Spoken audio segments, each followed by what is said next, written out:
Good day, everyone, and welcome to Power Hour number 4. Nice little hour session on a Friday afternoon. So thank you to those that have joined us. Hopefully, you've been here throughout the week and you've followed through the first 3 sessions. We're going to kick off the Power Hour number 4 today, and today we're going to talk about the data, AI, and automation apps within Microsoft 365. We're going to go through the same bit of introduction as the other 3 days. So while we wait for people to join, quick 5-question survey. It's anonymous. Just scan that QR code. So point your camera to the QR code and you should see a link to a Microsoft form. Click into that. 5 quick questions to understand where you are in your Microsoft 365 journey. And also to get sort of some ideas from you about what you're expecting from these sessions and, if you like more of these. In terms of housekeeping, same format as we've followed for the last 3 days. We're going to start with an intro to Microsoft 365, quick run through what is included in your subscription, and then we're going to dig into the actual data AI automation apps. Right at the end, we've got Q&A, so we've got about 10 minutes for Q&A, but there is a lot of content to go through today, so let's see how we go for time. Q&A will be open, or should be open, even now. You should see the little Q&A section within your Teams app. So if you have any questions as we go along, just feel free to pop those in. We'll pick them up at the end of the session, so I'm not ignoring you. If I haven't answered your question, we'll just pick them up right at the end. Cool. Okay, so g'day. It's not just me today, it's me and Steve. So you've got 2 people here that are going to help you out today. First, me, I'm Akshar Apte, technical consultant. I've been helping you navigate Microsoft apps for the last 3 days, and I'm going to help you go through some of the apps today as well. My job here is technical consultant in the Modern Workplace team, so understanding how your business works and basically how you can leverage technology to help streamline processes. And joining me today, special guest, Steve Strang. I'm not going to intro him. Steve, you okay to do that intro yourself? Yeah, hi everyone. So yeah, I'm Steve, and my purpose here today, I'm going to run through the Power Platform with you, which covers Power BI, Power Apps, Power Automate, or Flow as it used to be called, and also Microsoft Forms. My role is similar to Akshar's, so I help sort of identify how some of these things can help your business and help you roll them out and perhaps do some training on them. So I'll be sort of going through those in a little bit, but in the meantime, I'll hand you back to Akshar and you can just go through his bits. Lovely, thanks mate. Okay, so what have we covered so far? We've had 4 sessions through the week. We did productivity on day 1, communications day 2, presentation yesterday, and today we're going to look at data, AI, and automation. Power Automate, so as Steve said, it used to be called Flow, Excel, which everyone should be familiar with, Delve, Forms, Power Apps, Power BI, and MyAnalytics. So first things first, wasn't it called Office? So yes, it was called Office, but as of the 21st of April, Microsoft have renamed it to Microsoft 365, and they've done this for the consumer and the small business licensing. So anyone that's below 300 licenses and doesn't need sort of the extra enterprise grade features, you would jump onto a Microsoft 365 license. If you are an enterprise user and have more than 300 licensed users, you would still get the Office 365 name on your licenses. So just Microsoft's way of kind of differentiating between enterprise licenses and small business licensing. The next slide is one that we should all be familiar with by now. This is the wheel of products that almost everything sits within a Microsoft 365 license. There are a couple of extra editions and I'll talk through those in a second. But what we've done is we've classified these into different suites. And the idea there is if you know what you want to achieve, you can zone into the desired suite, and then within that you can pick the right product for the job. So we've covered productivity, communication, and presentation. We're going to do data AI automation today. And then there's also this little section for SharePoint that we haven't covered, but the reason we haven't spoken about it is because it's the underlying collaboration and security platform for all these apps. So everything that we've done so far, SharePoint is either the storage element of it, or the security element of it, or the collaboration element of it. So in terms of covering it off as a separate app, we're probably not going to do it in this series, but we might look at it in detail a bit later. The other apps in the extended suite, they include MileIQ. So MileIQ is part of your license. It is free to use, and it is a mileage tracking app. So for people that are on the road, if you need to keep track of how much you're traveling for work and you need to expense at the end of the week, at the end of the month, MileIQ is a nice free app that sits on your phone, connects to your GPS. You can tell it to start when you're on your work trips, and it'll categorize them. It'll learn frequent trips. So MileIQ knows when I used to drive into work on a daily basis. It knows which is my commute to work, so it'll not classify that as an expense. But then when I go see clients, if they're clients that I'm seeing all the time, it'll know exactly which client I've gone to see. Not that it knows the name, but it classifies those trips. So very clever sort of app that uses AI to help you out. The other apps in the extended suite are Project, Visio, and Dynamics, and these are part of the wheel because they talk to everything else that's in there, but they are separate licensed apps. So you would need to purchase a separate license for each of those in order to use them. They are on the wheel, like I said, because they talk to everything else. And yeah, so that's the wheel.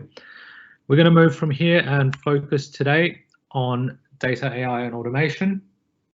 So we've got products in here: Flow, Excel, Delve, Forms, Power Apps, Power BI, and MyAnalytics. Apologies, this is still called Flow in my slides. Steve did mention it is now called Power Automate, but we will look into each of these in a bit of detail now. So first things first, we're going to start with Excel. I'm not going to tell you what it is or what it does because I'm pretty sure everyone here has used it. So we're going to go straight into some of the tips and tricks for Excel. Three things that I've got earmarked for today. So first one is using ideas. Now we saw in the presentation suite with PowerPoint and using PowerPoint ideas on how to create beautiful presentations. So what does ideas in Excel do? We're then going to look at autofill and flash fill. I think we're only going to do flash fill today. And then we're going to look at adding multiple rows and columns. And that's just a nice quick cheat to help you save a few mouse clicks. So using ideas in Excel. Now, let's look at a sample spreadsheet here. So what we're doing is I've got an example worksheet with orders, regions, sales reps, which items they've been selling, how many, unit cost, and then what the total revenue from those sales is.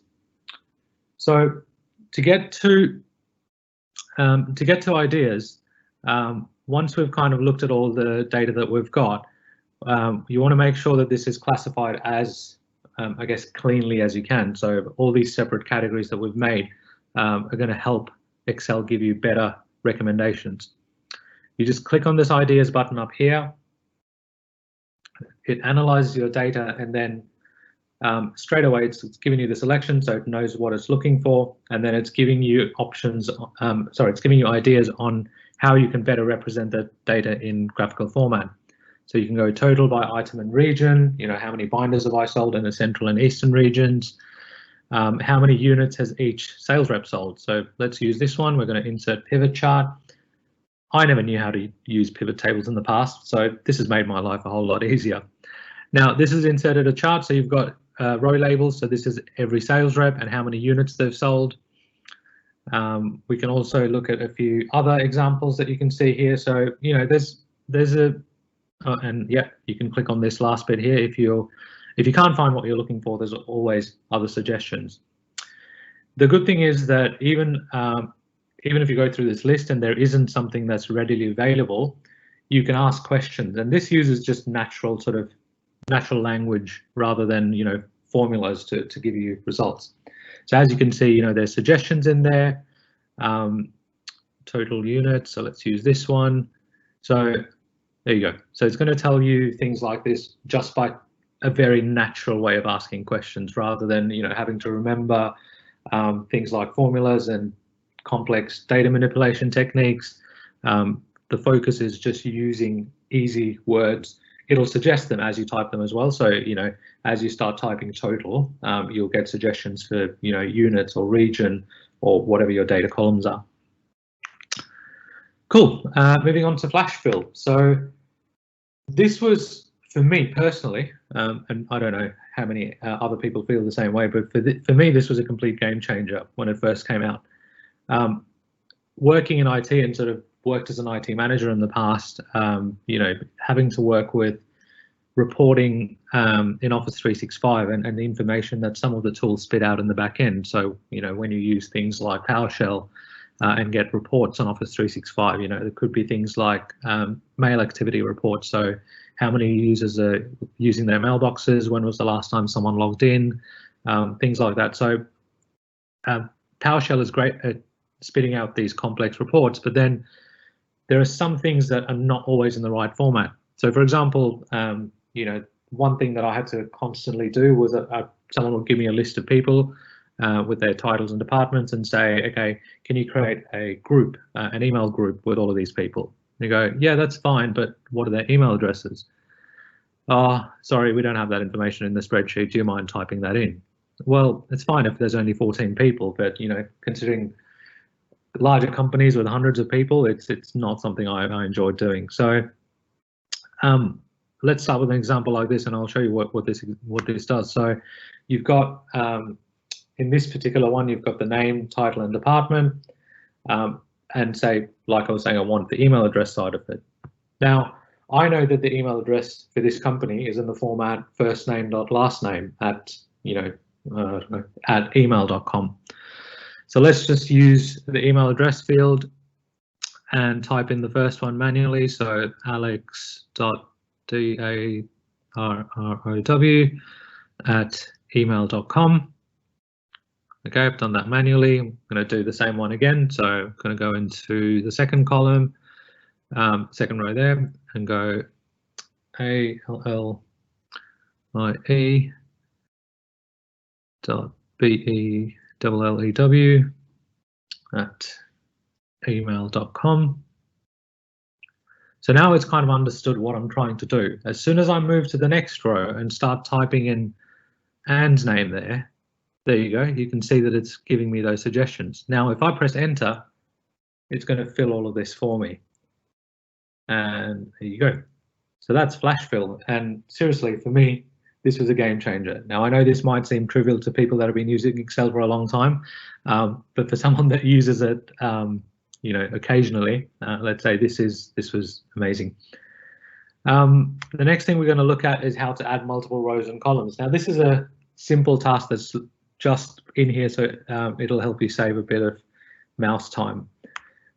If I want to insert multiple rows and columns, I'd usually kind of go to the place where I wanted to insert the row, and then right click and go insert, and there you go, it puts in a row for me.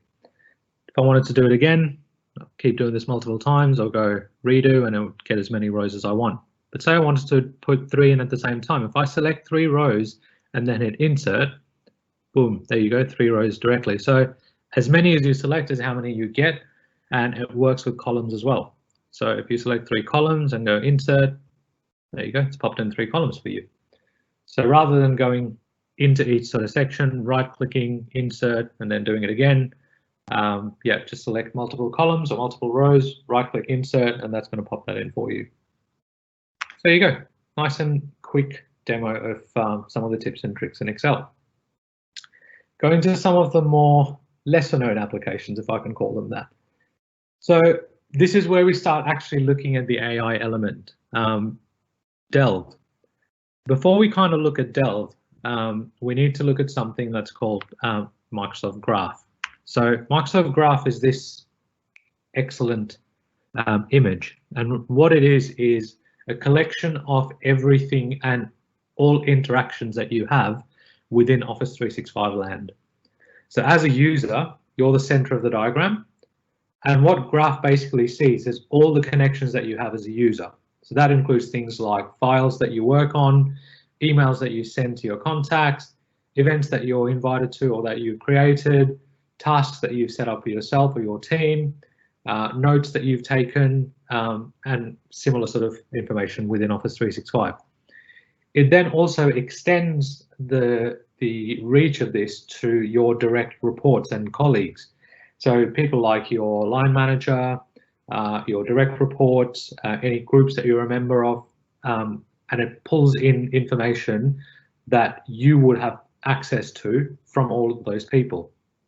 So Delve will help to basically discover and organize this information in a way that's most likely relevant to you at this point in time. So it won't give you documents that you spent, that you worked on, say, 6, 8, 10 months ago.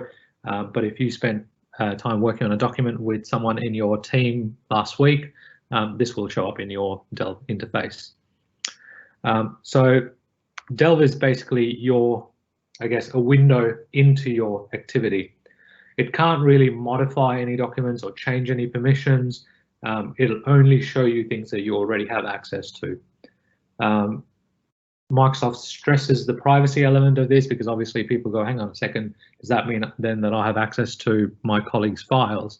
And no, it's not that. You only have access to files that you both have access to. So things that you both work on together, or that you've shared with the other person, or they've sent it to you as attachments in your email, things like that.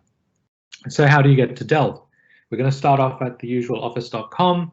In our all apps list, we're going to click on Delve, and that's going to give us the home page.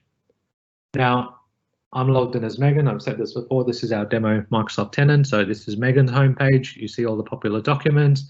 If I click into Megan's profile, or my profile in this case, it's picked up my details from Active Directory, so email address, phone number, etc.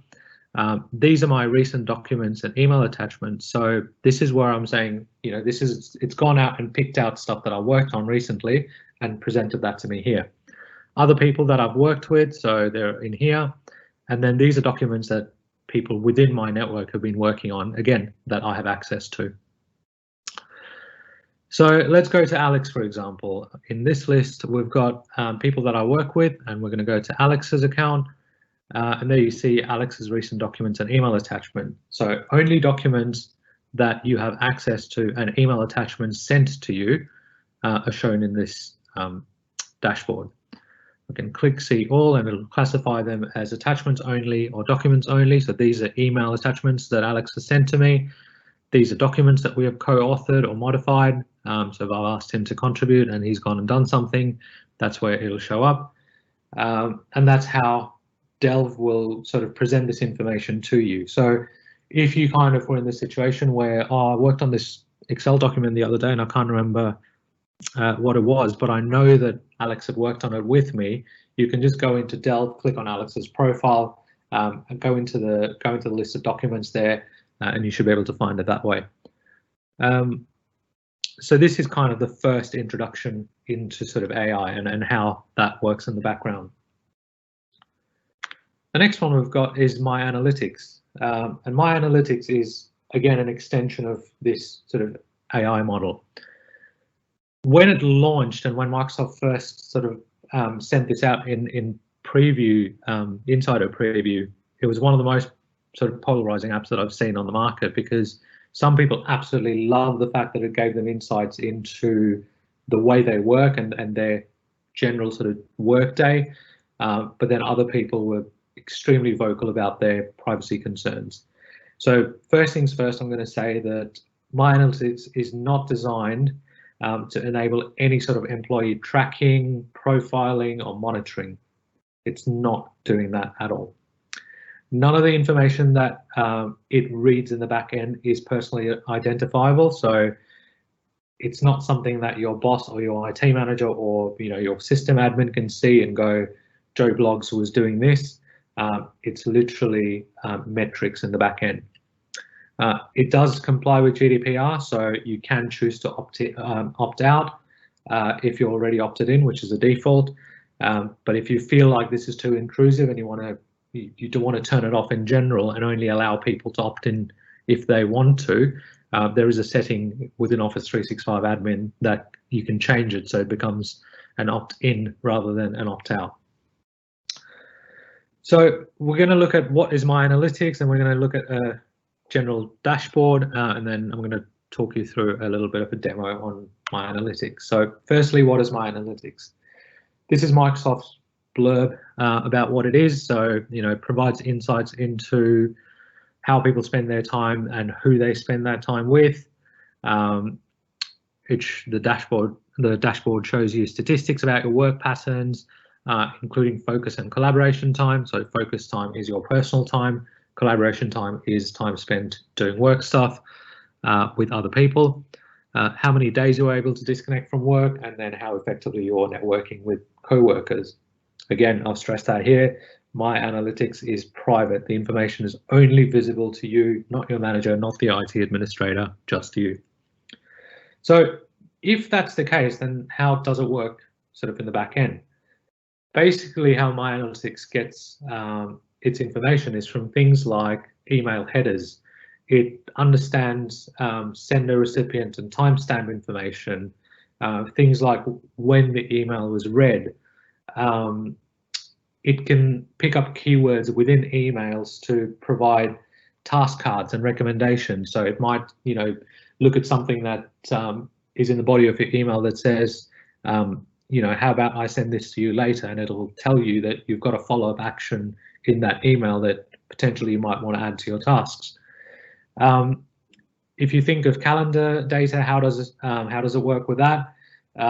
It can see meeting information, so things like your status, if you're free, busy, out of office, any sort of title, duration, and attendee list for your meetings. If you block out time in your calendar as sort of personal time, or if you use your work calendar to also manage your personal life, and if you've categorized that event, I guess, or meeting as a personal meeting, it will not go into that, so it'll classify that as focus time or personal time. With apps like Teams, it can get a metric of how many audio and video calls you make, how long those calls lasted, how many chat messages you sent, how many people you interacted with, who was your most frequent interacted person, stuff like that. Within OneDrive and SharePoint, it knows which documents you've opened recently, which ones you've clicked on. And the other thing with this is, because it's private information and it's related to you, all of this information is stored within your user account and within your mailbox. It is a hidden location, so you can't sort of go into your Outlook and find, MyAnalytics information somewhere, but that's kind of where it stores all of this data in the back end. I'm going to give you a quick look at the dashboard on what it looks like. So this is another one of the standard Microsoft templates. So as you can see, if you log into MyAnalytics, you'll have your profile up the top, time that you've spent on focus and well-being, who's in your network, so people that you actively collaborate with, and then how much time do you spend working with other people and on collaboration. Individual sections, so home, focus, well-being, network, and collaboration. Focus, like it says, it helps you find ways to increase your focus hours so that you can concentrate. And this is kind of your me time in your work calendars. The well-being section, so this is what provides you suggestions on how you can switch off. It'll tell you things like, we've noticed that after hours, so obviously you can define what your work hours are. So, if I've said that my work hours are 8 AM to 5 PM, and then someone sent me an email at 10 o'clock at night, and I've opened it at 10 o'clock at night, and I've said, yeah, cool, I'll reply to this, or I've sent a reply straight away. It knows exactly what I've done. So it says, in your switch off time, you've spent 30 minutes replying to emails, which you shouldn't have. So it's basically giving me tips on how to manage my work-life balance. Network, so this shows you who you frequently interact with. And again, like I said, it does that over Outlook, over Teams, and just tells you how much time you're spending with each person. So you can get a top 10 of, people that you usually spend time with. Yeah, one of the examples we use all the time is one of my colleagues uses his work calendar to also schedule his personal diary, because it's easier to just look at one rather than two. And if he's marked it as personal, no one else can see the details in there. It does, however, if it's a meeting and you've added your wife, for example, as the other person in there because you want her to see the notification, his collaboration time, his top collaborator is his wife. So it's more to do with how you've laid out those invitations, or how you've invited other people to look at your diary entries. And lastly, collaboration. So it gives you tips on how to plan your calendar, how to spend time in meetings, how to work with meetings more effectively, and also how to write more effective emails. I'm going to move on to the next slide, which is a demo from Microsoft on MyAnalytics, and it kind of gives you their version of or their spiel on the entire product. It is a pre-recorded video and it has audio in it, so I can't guarantee that the audio levels will be perfect. So if the sound is too high, just make sure you turn your volume down. All right, here we go.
Cool. All right. Well, that is it from me. I'm going to hand over to Steve, and he's going to take over and go through the rest of the suite, and then I'll join back in towards the end when we're at Q&A. So take it away, Steve. Right. Hi, everyone. Thanks for that, Akshar. So yeah, as I mentioned, I'm going to just run through Microsoft Forms followed by the Power Platform. So Forms to start off with, it's a relatively new part of the Microsoft 365 suite, and it basically allows you, it's quite literally named, it lets you just create things like questionnaires, surveys, even quizzes, and you can either send them within your business, in which case when people respond to them, it will record who's replied, so their email address and name, or you can use them to send out externally, so to customers, suppliers. You can even have it on your website as a sort of inquiry form. So it's all web-based and they're dead easy to set up. So I'm just going to do a quick demo, just showing you how to create a form from scratch, just show how easy it is, and then we'll do a little bit around branding and how you view the responses and that kind of stuff. So to start with, if we just move on to the next slide. So this is the interface for Forms. So once you log in at forms.office.com, you'll see this. This is a list of any forms you've created at this point. So as I say, you go to forms.office.com to access this, or you can go via the Office menu on the left and just click on Forms. And then once you're on here to create a new form, you just click New Form, and we'll do a quick customer feedback form. So first thing you do is give it a title, and it will save as you go on this, so you don't need to worry about clicking Save. We'll then put a question in. So in this case, we'll just ask for the customer name so we can see who's leaving the feedback. So a simple text box. And then we'll do a choice question where it's a sort of pick an option for how you rate our service. So we'll just say, how is our service? And we'll give the option of, let's say, great, or let's just say bad, keep it simple. And then we'll add a quick follow-up question for that. So if they do put bad, let's just find out why they didn't think it was good service. So if you rated our service bad, please say why. And then we'll just do a final quick question for any other comments. Now, as you can see, it's dead quick to add these questions. You just pick them, pick a type it in. Now, this one will make that required, so people have to respond and fill that in. And the same with this second question. So these next two, we'll keep them as optional. So obviously number 3, you'll only fill in if you pick bad for number 2, and number 4, you may or may not want to leave something, but we can set these as long answers, so that gives people a bit more space for their replies. Now for question 3, we might only want that one if they put bad for question 2, otherwise we can sort of skip that question. So we can use branching on the form. So here we can say if they put great, go straight to question 4. If they put bad, go to question 3. So now if we just go back and we'll just have a look at the form. So this is how the end person sees it. So initially they get question 1 and 2. So if I just type in CPIT as a customer name and they put great, you can see it goes to question 4, which is now showing as 3. And if I click on bad, then the other question appears to follow up. So you can obviously build lots of different branches in there for that. And then you just submit the response and you're done. So obviously that's a very simple form, but you can build much bigger ones from that with lots of different types of questions. But that's how easy it is to put one together. You can see we did that in probably a couple of minutes. So once you've got your simple form layout, the next thing you might want to do is add a bit of branding on there. So things like company logos, or if you've got any things like backgrounds and that kind of stuff. So again, it's a quick demo just showing you how easy it is to do that. So first thing we'll do is just add a logo. So next to the title, you click on this little image icon, click upload. You can just pick an image from your machine, or you can also pull in from online services. So if I just put our little CPIT logo on there. And then the next thing you want to do is probably change the background perhaps. So it does also come up with some own themes itself that it will suggest for you with things like predefined colours and backgrounds. If you like one, you can just click it. But if not, you can go on this custom one here and you can upload your own background image. So if we just do that quickly. So it'll just take a few seconds to upload the image. And then in a moment. There we go. So now we've got that on there. So we've got our own little custom form with our own background, our own logo on there now. And if we preview that again, that's what it'll look like to the end user when they go to fill it in. So once you've got your form, you've got your layout how you want. Obviously, the next thing you want to do is share that with people.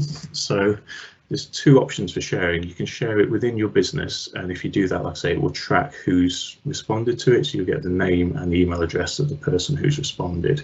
If you want to use it externally, so with customers and that kind of thing, that's what I call an anonymous link, so anyone can fill it in, but you'll have to design your form with that in mind, so have questions to capture things like contact details and that kind of thing. To actually share it, you just click on this share button that you see on the top right here while you're designing the form, and you can just click copy here to get the link to the form. You can then paste that into emails, put it on your website or anywhere and just send it to people. And the other options here, you can get things like QR codes, so you can click on that, generate a QR code, which people can then just scan on the phone to fill out the form. You can get little code snippets, you can embed the form on your website if you want to, or you can click on this little email icon to generate a ready-made email with a link on you can just send to people. You can also share the form you've designed as a template within your business, so if you want other people to create similar forms, they can just click on it and create a new one based on it and then just tweak it how they want to. And you can also share it with other users if you want them to collaborate on the forms, if they make changes to the layout of the one you've created. So again, you can just get other people involved if you want to, so it's not all just you designing it if you want to pass it on to somebody else for a second opinion. And then the last thing you'll want to do with your form once you've sent it out and you've hopefully got some replies is just view the responses. So this is quite easily done. So you click on the responses tab at the top here and it'll come up and give you a little summary screen. So you can see you've got 1 response, the average time and whether the form's currently active or not. And then you get a little summary view for each of the questions, which varies depending on the question type. So tell you how many people put each rating, for example, and how many people have answered the other questions.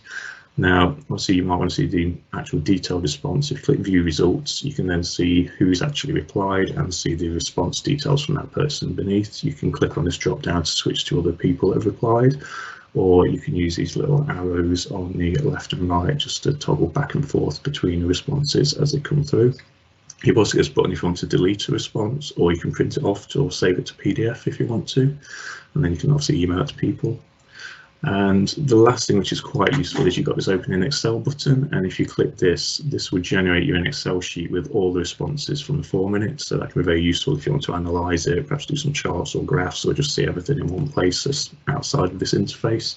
Or you could even hook that up to something like Power BI, which is something we'll come on to shortly. So it's a very quick overview of forms. Hopefully that just gives you an idea of what it can do, how easy they are to set up and share. And if you've got things like paper-based forms at the moment or any old legacy things, you can potentially replace those with online things and help reduce costs and streamline a lot of processes. So it's definitely worth having a look at and having a think about how you can use it. So the next thing we're going to move on to is Power Automate. So as we said earlier, it used to be called Flow. It's in the process of being renamed, so you'll still see the Flow name mentioned in some places. And what this is it's basically a workflow engine which allows you to automate processes within your business. So as part of your M365 license, you can use it with other M365 products, so things like SharePoint, Excel, Teams, Outlook.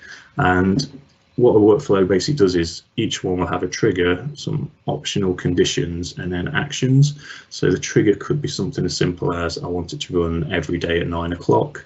It could be a manual thing where you go in and just click a button to trigger it yourself, or it could be triggered by a particular action. So for example, using that form we just created as an example, you could say whenever a response comes in for that form, if a customers give us bad feedback, we want that to email us straight away to let us know. So it'll be a little workflow to do that. I'm going to use that as a demo in a second. One thing to mention is there are other premium connectors available with this, so you can connect it to other systems and third-party systems, but they're not covered within your license. There are optional licenses you can buy on top to expand the functionality to use those. But generally, if you want to just automate some things around your M365, so things like your Outlook, your SharePoint, Excel documents, that kind of thing, you can do that straight out of the box with the license you have now. So if we go on to a little demo, this is the sort of Power Automate interface, and as I say, each one you create has a trigger followed by some actions and possibly some conditions. So this one, as I said, this is based on the form we just did. So the action, so the trigger at the top is just to say when a new response is submitted on that form. So you click on there, you pick the form which it will get from your account and know which forms you've got access to. And then once you've set that form in here, the next thing we'll do is get the response details from that form. So you have to just go back, and that's essentially that ID is just unique to that particular response. And then what we want to do is have a condition underneath there which just says, how is our service? So that's the question we put where you could pick great or bad, if you remember. And we're basically saying if they put bad, then if yes, we want to send an email. So in here we had a connection to Outlook, and in there it's largely like setting an email. You just put subject in, who you want the email to go to, a bit of wording, and almost like a mail merging word, you can add fields from the form in which will appear in the email. So in this case, we've got the customer name plus the comments they added as to why they thought it was bad service. And you save that. Now, what this will do is every time somebody submits that form now going forward, it will go through this and send an email if they chose the bad rating on the feedback section. If they put good, it just won't do anything. So it's just a quick way of alerting. Now, this is a very simple example of a flow or Power Automate workflow, but you can do all sorts of things with this. Like I say, you can do scheduled things. You can do things like with SharePoint, if somebody adds a document to a library, let you know, or do something else with it, or move it. You can monitor things like mailboxes. If an email comes in from a certain person, then do something with that email or alert somebody. So it's very powerful. And as I say, you can hook it up to third-party systems as well. There's a load of connectors in there, so it's worth having a look. But out of the box, you can do a lot just within Office with your current license. So it's definitely worth having a look at this, as you might be able to automate some processes and streamline a few things you're doing manually at the moment across the business. So following on from that, the next part is Power Apps. So in a similar way, you get free use of Power Apps within certain things. So you can hook Power Apps up to SharePoint, Outlook, Office to get things like people's profile details, but there are also premium connectors to hook into things like third-party systems, and again you need a license if you want to make use of those, but you can still do quite a lot with it. So what Power Apps are, they're essentially simple apps, and they're designed to be, you can create them quite easily. So when I say apps, essentially phone apps, but you can also access these ones through your web browser on tablets, and you create them, and they're largely forms essentially in a way, and things where you can do interactions with. So you could create a SharePoint list as a data source and then create an app on top of that where people can fill it in, and then depending on what they put in, it'll do different actions. And you can also tie it in with things like Power Automate, so depending on what people put within the app, it can then trigger workflows and that kind of thing, so they all kind of work together. So as I say, these are designed to be created so you don't really need much coding experience to create these. There is a little bit of coding you can do on there, and if you're a little bit techie it can help, but you can create some fairly good apps without almost any code at all. And if you use SharePoint and SharePoint lists especially, you can even have it generate some Power Apps for you from those lists without doing any code, just by clicking a button.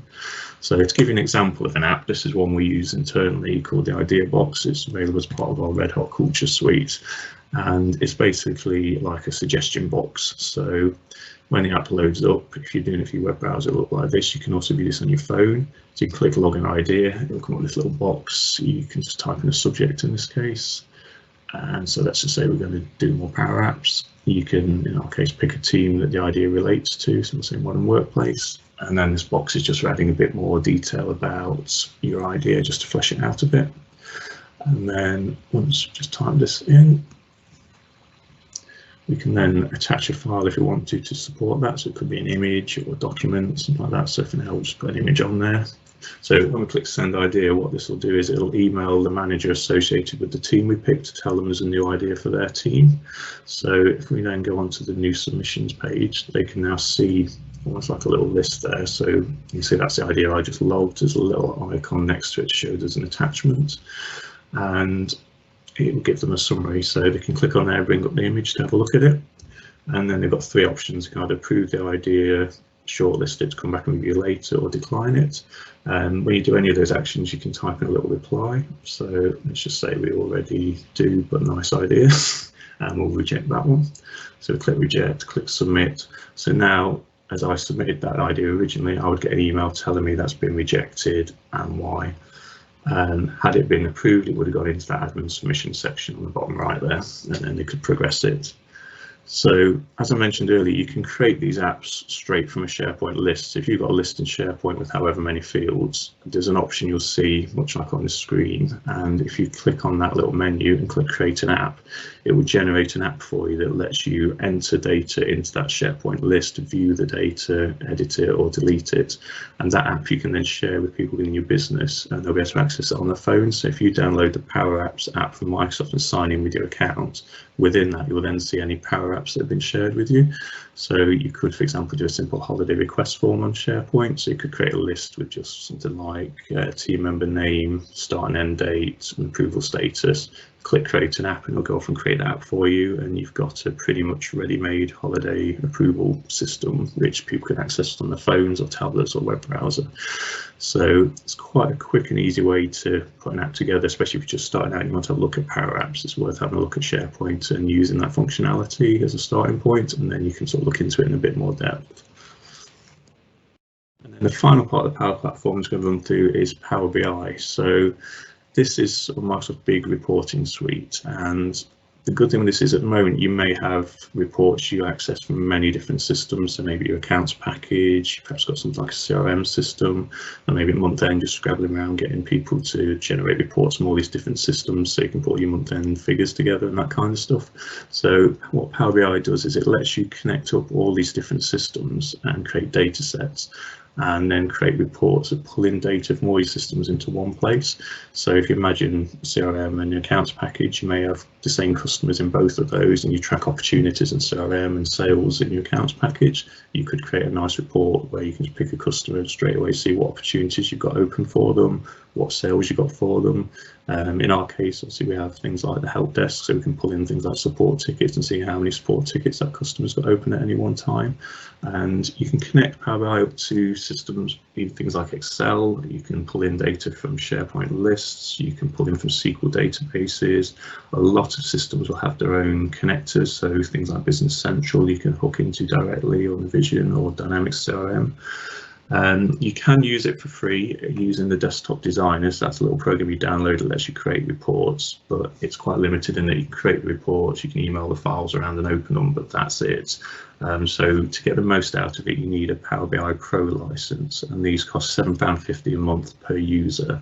You can though reassign them, so you could have one user use them for a month, and then if they don't need it anymore, reassign it to somebody else, and you can add and remove licenses on a monthly basis as and when you want to. But having that license allows you to create reports and also publish them. So when you publish a Power BI report, it goes up onto the web, and you can then share them with people. So then other people in your business can view those reports just through their web browser by logging in with their 365 account. And so as long as they've got a Pro license as well, they'll be able to log in and do that. So I'm just going to give you a quick look at what a Power BI report looks like. So compared to something like reports you might get straight out of your accounts package where it's just rows of data and that kind of thing, Power BI is designed to be a bit more visual. So lots of charts and graphs and maps and that kind of thing. So this is a typical sales sort of report. And you can see here we've got some summary at the top for how many customers we've got, how many products, what the gross margin is. We've got breakdown of revenue against budget for different executives, see on this graph. Over the right, we've got a breakdown of revenue by region. And then at the bottom here, we've got revenue variance for budget for each month. And then we've got a little map there showing sales by different locations around the country.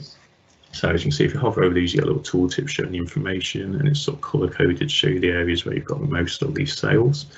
That's quite smart in working out what kind of data you're pulling in, so it will recognise things like addresses, so you can then map things like sales to locations in this way.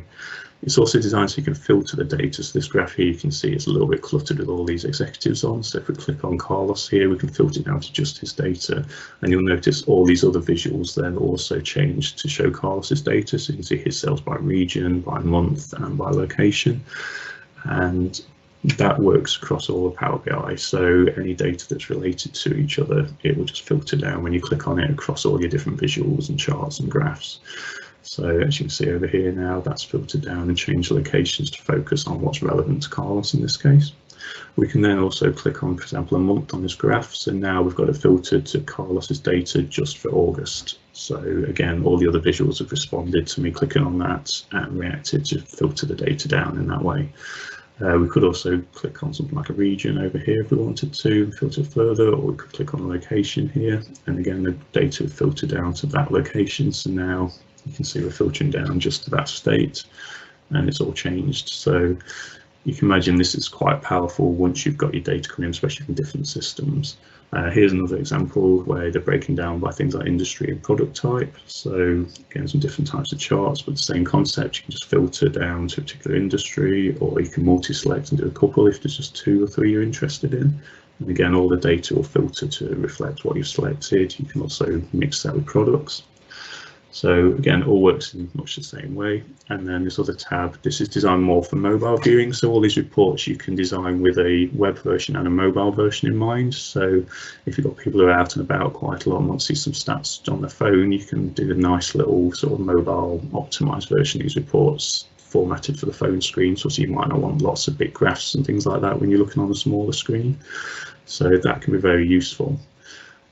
All these reports, as I say, once you've created reports, you can share them with users. So as long as they've got the Pro license, they can just access them by just logging into the Power BI website or via the app on the phone or tablet. And one other thing that's very useful that we make use of quite a lot is dashboards in Power BI.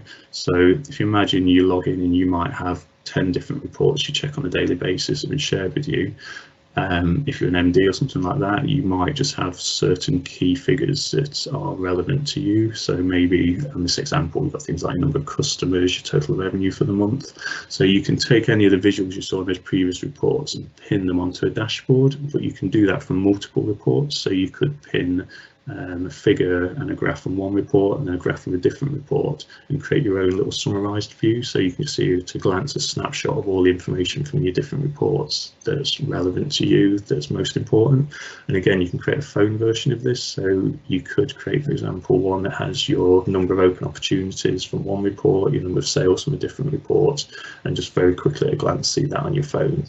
So again, that's very powerful, and if you've got somebody who's quite busy and doesn't want to be going into lots of in-depth reports all the time, they can just bring up the dashboard, have a quick look and just make sure things are ticking over correctly. But if you want that detail, it's there. You can do things like drill throughs as well, so you can click on things like these graphs and then view the data that makes up those figures if you want to see the raw data behind them. You can also export that data out into things like Excel and just view it that way if you want to see more of a breakdown. So I see it's a bit of a quick whistle stop tour of these things. It's obviously we're a bit limited on time, so I hope that's give you a flavour of how these different parts work. Obviously, if you've got any questions, there'll be some contact details at the end, or you can ask questions, which we'll go through in a moment. So that's it for the main bit of the presentation. So we do have another upcoming event next week, so if you've been interested in Power Apps today, we have got an event on Wednesday where it's basically building a Power App in a day. So it's myself and Chris from Microsoft, and we're going to be building a sort of COVID-19 wellbeing app. So it's one we use internally, so we're just going to show you how that's built, and the idea is you can work along with us on that to build the app, so at the end of the session you'll have a working app you can take away and use within your business if you want to. It's a sort of feedback app, so it's quite useful. It just checks that people are okay working from home and dealing with all the sort of isolation and everything okay at the moment. So it's a little bit topical and hopefully something you might find useful. And on that, I think we're over to the question and answer section now. So we'll just go through the questions. So I'll welcome Akshar back at this point. Thank you. Thank you. Yeah, there's one question there. And, sorry, I've got a bit of feedback. I'm going to turn my volume on. Yeah, there's a question there in terms of licensing. Steve, if you want to take that, or if that's something that we might have to get back on. So Power Apps and Flow, the licensing is similar. So you do get a license included as part of your M365, but that's what I mentioned, where you can use it with your M365 products. So if you connect into things like SharePoint, sending emails, that kind of stuff, you can just use it without any extra license. But if you want to start using things like the more premium connectors, that's where there's a licensing charge. I don't know off the top of my head the cost for the extra license, but if that's something you're interested in, if you drop us a little message on here or on the email address you can see on screen, we can look into that in a bit more detail for you and give you a bit more detail on what's included with that. But like I say, out of the box for both Power Automate and Power Apps, you can do a lot of stuff just using your 365 license. I hope that's helped answer the question. I think that's the only one for now. Just a quick one, guys. If you have any questions, they do come up as anonymous on this end, so feel free to use that email address on the screen and just send a note to that with your name, and just say that you were on the 3 p.m. Power Hour, and then they'll forward it on to either Steve or myself, and we can get back to you. While we're waiting on other questions to come in, I'm going to go through the form that you filled out. So now this is very topical because we've just gone through this. So I'm going to go check the responses that we've got today. There's what have we got? We've got 15 people that have filled it in. That's pretty good. How would you rate your knowledge of Microsoft 365? I think today's session's got the most of them. So I've been keeping track of the score, if you like. Happy to report that today's group seems to be the most knowledgeable of Microsoft 365 users we've had so far. We're at 3.07, which is 0.07 more than what we had yesterday. In terms of which apps everyone's used, Microsoft To Do is still leading the way. So, there's pretty much double digits people that have used that, which is great. Followed very closely by Forms. So, yeah, looks like we've got the right people here. What are you hoping to gain from today's sessions? I'm just going to go through some of these. Hints and tips, understand all the apps, get an insight into how to use these in our business, learn about Power Apps, understand how automation can work, and yeah, hope to gain information on all the apps in the suite. So hopefully by the end of these 4 sessions, we've achieved some of these goals for you. Would you be interested in follow-up sessions? And we've got 6 yeses and 9 maybes, so I'm going to take that as a win. There's no no's, which is something I'm happy about. That's pretty much it. We got any other questions coming in? No, that's fine.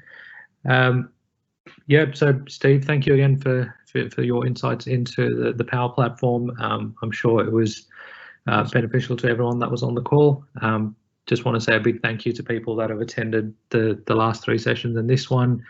And if you'd like to get in touch with something specific that you need help with, or if you think there's a business process that one of these apps can solve for you, but you're unsure about how to go ahead with it, yeah, just contact us on that email address you see there.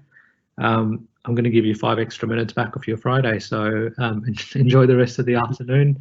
Have a great weekend, and thanks all for joining us. Thanks everyone, take care.